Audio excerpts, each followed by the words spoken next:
YouTube channel में आपका स्वागत है। आज हम अभ्यास करेंगे वृत्त पर त्राटक। इसके लिए आप एक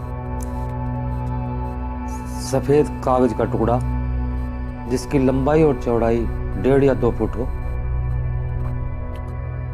उसके बीच में 1 रुपए के आकार की गोल काली बिंदी बनाएं, जिसकी स्याही सर्वत्र समान होनी चाहिए। इस काले चक्र के बीचों बीच एक पीले रंग का ऐसा बिंदु बनाएं जिसका रंग गहरा तथा चमकदार हो। जब बिंदु का निर्माण कर लिया जाए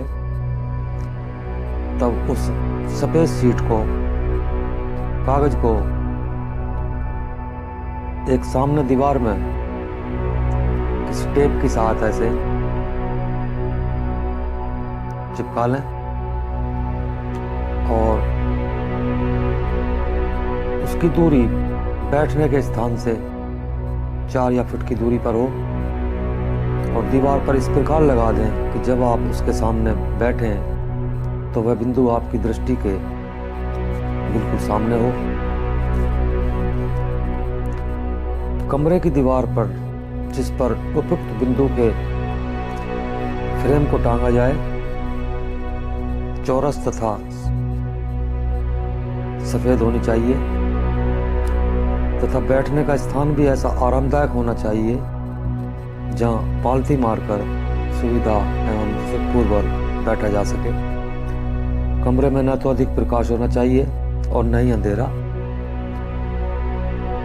उस स्थान का सर्दी गर्मी से मुक्त रहना भी आवश्यक है। इस प्रकार के स्थान में आसन बिछाकर पालथी मारकर बैठें तथा सामने दीवार पर टंगे हुए सीट के काले चक्र के भीतर जो पीला बिंदु है उस पर अपनी दृष्टि जमा दें तथा टकटकी लगाकर तब तक देखते रहें जब तक कि पलकें गिरकर बंद न हो जाएं। पलकों को अधिक से अधिक समय तक गिरने से रोकना चाहिए। इसी बीच भले ही आंखों में पानी भर जाए अथवा आंख की पलकों में दर्द होने लगे, जब दृष्टि उस स्थान से फैलने अथवा उठने लगे तब उसे ठीक करके फिर से उसी बिंदु पर जमा देनी चाहिए।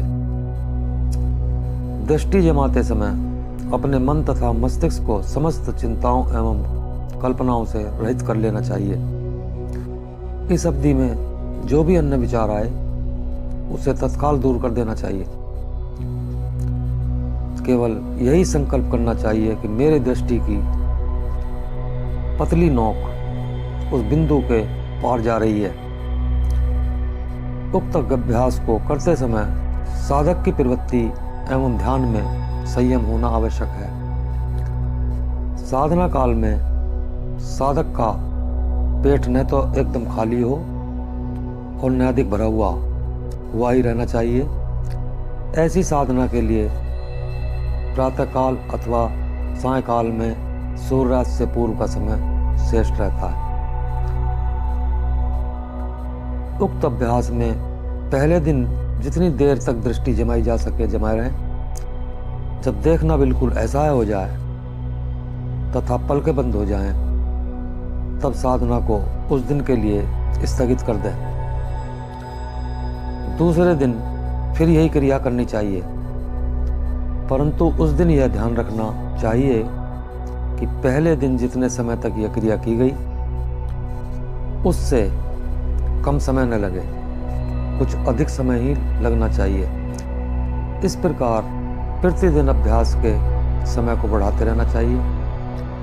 अभ्यास को प्रतिदिन एक निश्चित व नियमित समय पर ही आरंभ करना चाहिए। इस प्रकार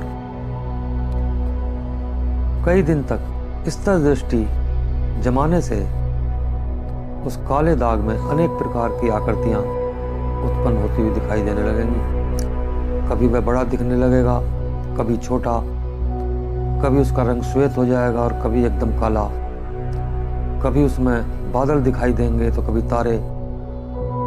कहने का तात्पर्य यह है कि उसकी दशा बदलती रहेगी। कुछ दिनों के अभ्यास के पश्चात वह एक ऐसी दिशा में स्थिर हो जाएगा, तब दृष्टि गाड़ने पर वह उसी एक स्थिति में दिखाई देगा जो स्थिति आपकी दृष्टि में जम चुकी होगी।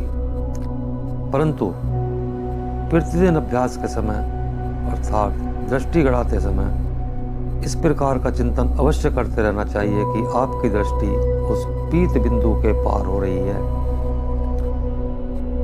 आप उसकी तह में उतरते चले जा रहे हैं।